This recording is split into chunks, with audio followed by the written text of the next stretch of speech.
यहाँ के लोग डॉक्टरी पढ़ाई को बहुत मुख्य देते हैं, दुनिया के लोग और स्पिरिचुअल आध्यात्मिक नॉलेज उसको कदर नहीं करते हैं। उसका नाम ही है भौतिक पढ़ाई। क्या? भौतिक दुनिया की स्टडी। पंचभूत माने भौतिक, पृथ्वी, जल, वायु, अग्नि, आकाश, इनकी पढ़ाई। पंचभूत से बनता है ये शरीर। डॉक्टरों की जितनी पढ़ाई है ये पंचभूत से बने हुए शरीर की पढ़ाई है। इसको अधिआत्मिक नहीं कहेंगे। अधि माने अंदर, आत्मिक माने आत्मा की, माने आत्मा के अंदर की पढ़ाई। परमात्मा बाप के सिवाय कोई दुनिया में पढ़ा ही नहीं सकता। जो भी मनुष्य मात्र हैं सब देह अभिमानी, वो देह की पढ़ाई पढ़ते हैं, देह की पढ़ाई पढ़ाते हैं और देह का क्षणभंगुर सुख लेना सिखाते हैं। तो दुनिया में देहभानियों की संख्या ज्यादा है या आत्माभिमानियों की संख्या ज्यादा होती है?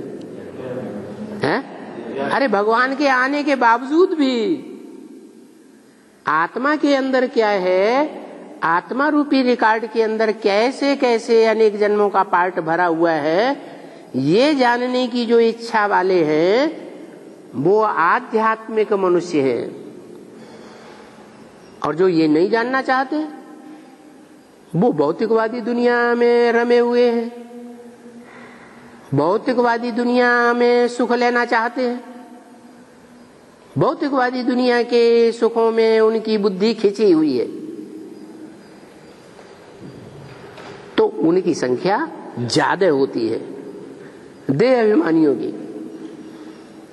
भगवान के आने के बाद जो भगवान को फॉलो करते हैं, भगवान है ही आध्यात्म ज्ञान देने वाला, क्योंकि वो सदैव आत्मा है। वो कभी देहभान वाला बनता ही नहीं, वो तो अजन्मा है। पंच भौतिक शरीर धारण ही नहीं करता, धारण भी करता है तो प्रकृति को वश में करके करता है। प्रकृति वाले पांच तत्व, पांचों तत्वों को अपने वश में लेकर के फिर प्रवेश करता है। आत्मा में प्रवेश करता है या शरीर में प्रवेश करता है? कहा जाता है रथ में प्रवेश किया, लेकिन कन्वर्ट शरीर को करता है पहले या आत्मा को कन्वर्ट करता है? आत्मा को करता है। तो भगवान का है आध्यात्म ज्ञान और दुनिया वालों का है भौतिक ज्ञान, पांच भूतों का ज्ञान। ईश्वर तो भूतों की दुनिया से निकाल करके हमको शुद्ध आत्मा बनाने आया है। हम कौन हैं ये सच्ची पढ़ाई हमको पढ़ाता है। हम पंचभूत नहीं हैं, पांच तत्वों का पुतला हम नहीं हैं, हम देह नहीं हैं। हम तो पांच तत्वों से परे आत्मा है। लेकिन जन्म लेते लेते अनेक जन्मों का सुख भोगते भोगते आत्मा इन पांच तत्वों के वशीभूत हो गई है। तो वो आध्यात्म ज्ञान देने वाला हमको इन पांच तत्वों की वशीभूत होने की प्रक्रिया से दूर ले जाता है, एकदम मुक्त कर देता है। कैसे? क्या सिखाता है? पहला पाठ, तुम ज्योति बिंदु आत्मा हो। ये ज्योति बिंदु आत्मा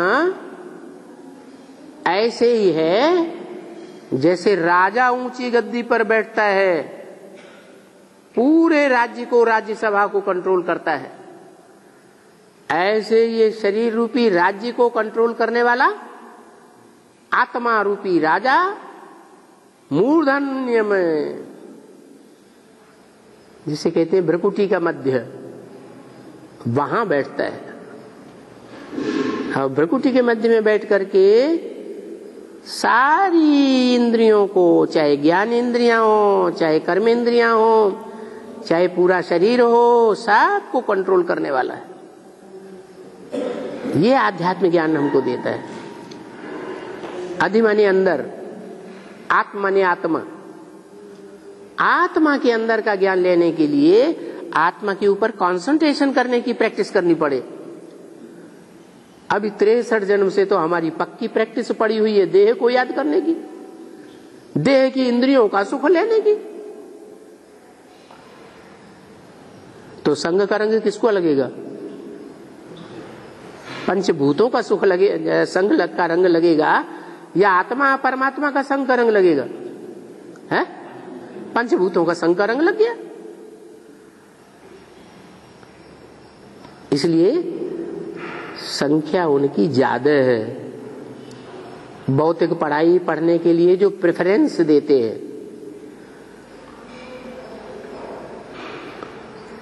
70-75 साल से ऊपर हो गए बोलते बोलते, चिल्लाते चिल्लाते, डॉगली पढ़ाई और गॉडली पढ़ाई, फर्क बुद्धि में बैठता ही नहीं।